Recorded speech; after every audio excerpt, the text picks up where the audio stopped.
Over the course of NBA history, we have seen a lot of great stories. For example, you have Giannis Antetokounmpo's come up from rags to riches. You have a guy like LeBron James who didn't even have a father in his life, and look at what he's become not only as a man but as an individual. But one story in the NBA that I believe is somewhat overlooked is the story of Fred VanVleet. Because for those who don't know, Fred VanVleet is somebody that coming into the league was given no shot to succeed and took his opportunity by his own hands and decided to grind to get to where he is today. And I don't know about you guys, but I am a firm believer that hard work will always beat talent when talent fails to work hard. And in today's video, we're going to talk about the story of Fred VanVleet and how he went from a nobody to a franchise point guard for the Toronto Raptors. But before we go any further with this video, let's give a shout out to the sponsors, The Game Day. The Game Day is not only one of my favorite YouTube channels when it comes to sports, but they also have a website. On that website, you can check the betting odds, the spread, the over under, whatever you want to do when it comes to getting that bag off of what you see on the screen. Game Day has it all. But one thing you should surely check out on their website is their Super Bowl sweepstakes giveaway, as you can win an Omni Series 4K UHD Smart TV. All you need to do to enter in the giveaway is click the link down below in the description box and pinned comment, and not only will you be entered in a giveaway to win a TV, but you will also be entered in a giveaway to win $200 to spend at NFLshop.com for all your jersey needs, $100 cash, and of course exclusive Game Day merch. This is something I'm interested in, so I'm definitely going to sign up, and if you guys are interested, make sure you do so before Friday, February 11th at 11:59 p.m. as that is when all of the submissions will be closing. So make sure you check out the Game Day and enroll in their Super Bowl sweepstakes giveaway. But without further ado, man, let's get back to the subject of discussion and talk about that man Fred VanVleet. Now, I will not lie, when I originally made my top 10 point guards in the NBA, I admit I made a mistake by putting Russell Westbrook on that list. And in doing so, players like DeJounte Murray and obviously the title of this video, Fred VanVleet, were excluded off of the list. And to those fans of the Spurs and Raptors, I'm sorry. I think Spurs fans know that I'm a big fan of DeJounte Murray. Hell, I made a video about him not too long ago. But as far as the Raptor fans go, you guys have been getting on my ass about a lot of comments I make about your team, even though I was high on Scotty Barnes coming into the year. You guys know that. Hell, I made a video about him becoming the potential steal of the draft, and so far that take is aging like fine wine. But that man Fred, I ain't gonna lie, Fred is somebody that I did sleep on. I didn't give him enough credit when I was ranking my point guards list, and it's not like I don't know he's hooping, but it's just I didn't know he was hooping that well at the time. And one of the biggest reasons that I decided to make this video is because the stupid all-star selections voted DeMar DeRozan as a guard, knowing that our two guards are Lonzo and Levine. It's just stupid, I know. And because of it, that means that one guard is going to get snubbed between LaMelo, VanVleet, or Darius Garland. And I think that VanVleet, considering he's on the worst team of the bunch, probably will be snubbed, so I'm going to give him his just due right now. But to understand why this guy is so inspiring and his play so far has been a breath of fresh air in the NBA community, you have to go back to the beginning. As coming out of Wichita State, Fred VanVleet was not looked at among the greater players in his draft class, because he was a good player in college, primarily in his senior season, but considering he played all 4 years and you have young freshmen playing better than he played in his senior year, it makes sense why a lot of teams passed on him. And not only did a lot of teams pass on him, but all the teams did. Yes, Fred VanVleet went undrafted. And what's so crazy about the beginning of his story is not just the fact that he was undrafted, it's the fact that he had 2 offers to play in the D League at the time by multiple NBA teams. Those teams were interested in drafting him in the second round, but he declined the offers due to the fact that I believe he just wanted something better. He actually took a chance on himself because he believed in his abilities as a player. He knew his hard work was going to shine through eventually. And in the 2016 offseason, he signed with the Toronto Raptors to play on their summer league team with the expectation that he would be in the Raptors training camp. And then his summer league contract guaranteed that he was going to have 3 game appearances, and on July 18th of 2016, 2016, he signed a multi-year deal with the Toronto Raptors. And what's crazy is that at the time that he signed that deal, the Raptors had 14 players entering training camp on guaranteed contracts. And not only did they have 14 solidified players on the roster, but they had 3 point guards with 1 more spot remaining in Kyle Lowry, Corey Joseph, and DeLon Wright. VanVleet was competing not only with 1 or 2 or 3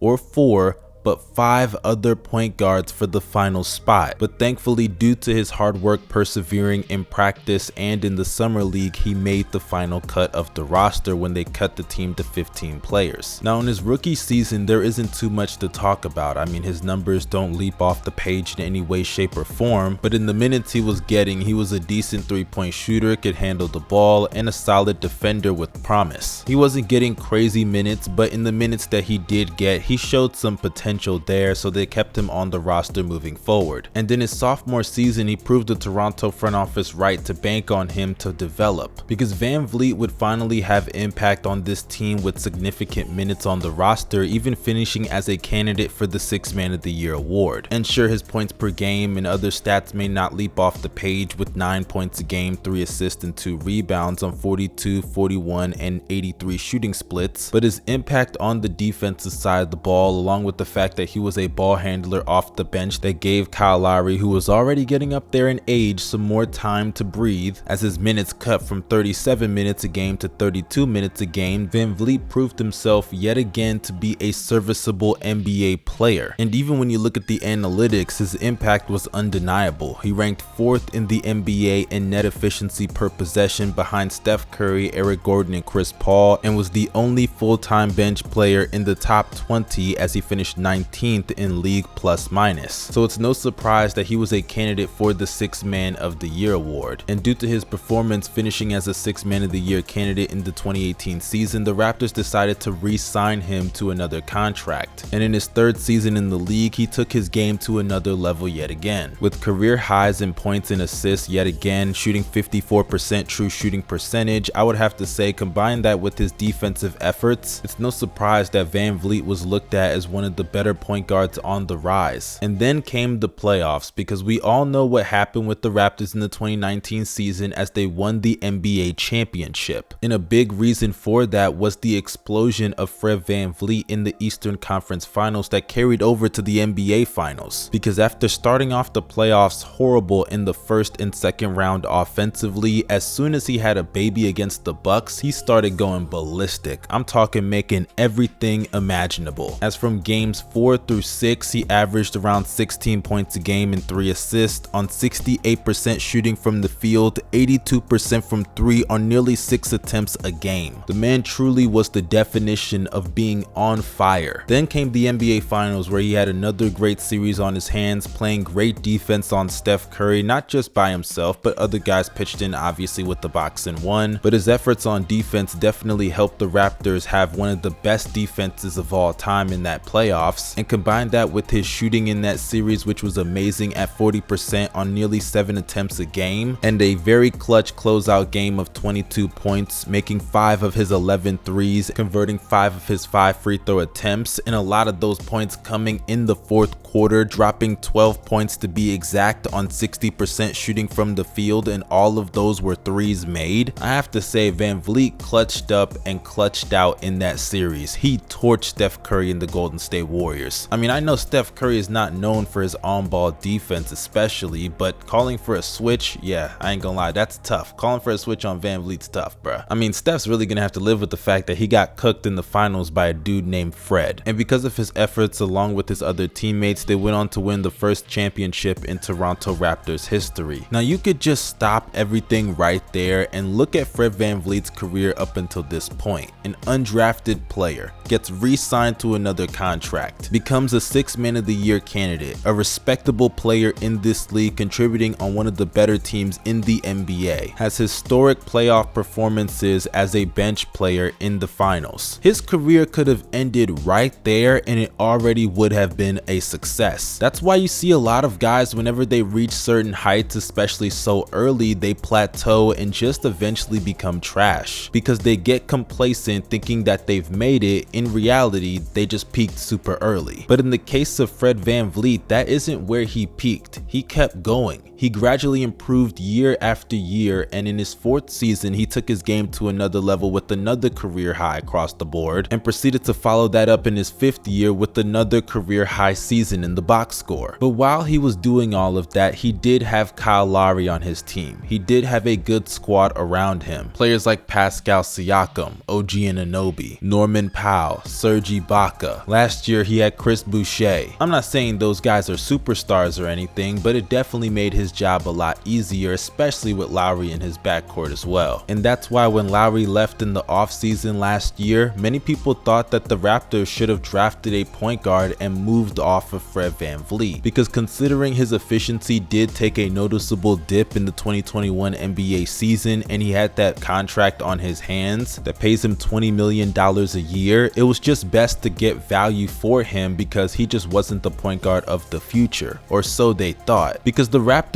yet again put trust in Fred VanVleet to continue to develop and get better as their franchise point guard. So instead of taking Jalen Suggs with the 4th overall pick, they decided to go in a different direction that many people weren't expecting by taking Scottie Barnes. And by doing so, they essentially said, no, Fred VanVleet is our guy right now. And with that trust, VanVleet has delivered on that promise. As this year, you can truly see he is hitting his stride and peak as an NBA player. With another season of career highs yet again all across the board, VanVleet is averaging 22 points, 7 assists, 5 rebounds, and 2 steals on shooting splits of 42% from the field, 39% from 3 on 10 3-pointers attempted a game, and 87% at the free throw line, which accumulates to a career high in his true shooting percentage at nearly 57%. And those numbers do not do justice to just how important and valuable he is to this Toronto Raptors team that's in the playoffs, by the way, as VanVleet's on-off numbers are truly incredible. As for when he's on the court, they have a 113 offensive rating, and for when he's off, it drops to a 108.4. And even on the defensive end, as we know that VanVleet is one of the better perimeter defenders at his position, his impact on that side has also been incredible. As for when he's on the court, they have a 108.7 defensive rating, and when he's off, it spikes to a 116.5. That means he has a net rating that's not only positive, but it's a plus 12.3. And I'm not just gonna read the numbers, go and watch the tape of what he's doing this season. We all know he's a great shooter, we all know he's a great defender, but his playmaking has truly been incredible. He can run the break, he can pick you apart in the transition, he can be the pick and roll ball handler. In the half court, he has gravity to be able to apply rim pressure, and he can pick you apart by exploiting the opposing team's missed rotations. He can really do it all as a playmaker. I'm not gonna call him elite, but he's definitely really good. And when you look at the adversity around him on this roster, he's been the big consistent that's kept them afloat in the playoff race. You have Pascal Siakam, who, yes, I know Raptors fans, he is playing well, but he missed a good chunk of the beginning of the season due to an injury that he was recovering from. And speaking of injuries, that brings you to OG Anunoby, who I like, but he's very injury prone and has only played 32 games this year. And then that brings you to Scottie Barnes, who I like, but he is a rookie. There's only so much you can expect from him, and he's slowed down over the past couple of weeks, if I'm being real. And after that, what does that leave us? Gary Trent Jr.? I mean, he's good, but come on now, he's no star. He's not even sniffing a star. He's a spot up 3-and-D guy. And after those guys, the big man rotation is just straight up awful. Let's just be honest. They might as well call up Marc Gasol out of retirement because it looks that bad for them. And don't forget, Goran Dragic was supposed to be playing this year, but I don't know what's going on with his injury situation, or if it's COVID. Whatever it is, I wish him the best on his future, because it clearly will not be with the Toronto Raptors. Like, I'm not trying to trash the team, but they've gone through a lot of adversity, whether it's injuries, COVID, or just bad play from certain players they expected more from. It's very clear that VanVleet has had to carry somewhat of a load. He's been the big consistent key for this Raptors team to be a playoff team at this point in the season. And even if Fred VanVleet does not make the All-Star team this year, I'm gonna be honest, I don't care, because because we don't need him to make an all-star team in order for him to prove he's on the level of a LaMelo Ball or a Darius Garland, because he surely is. And considering where he came from as an undrafted rookie out of Wichita State, spending all 4 years in college, and then finding his way onto the Toronto Raptors, playing some time in the D-League in his rookie season, to eventually working his way up in the rotation and winning a championship with this team as he contributed in a major way in that finals, and now he's a franchise point guard for this team, potentially on the verge of making his first all-star team while being paid over $20 million a season. VanVleet is not only a winner on the court, but he is a winner in life, and this is one of the best stories in the NBA. But that concludes this video. If you guys enjoyed these kind of videos where I do a career summary, let me know down below in the comment section. Also, don't forget to drop a like on this video if you enjoyed it, and if you love my channel enough, hit that subscribe button. You better do that and press that bell. Make sure you follow me on social media. The links are down below in the description box. This is your boy Young Mustard signing out. You guys stay safe and have a blessed day.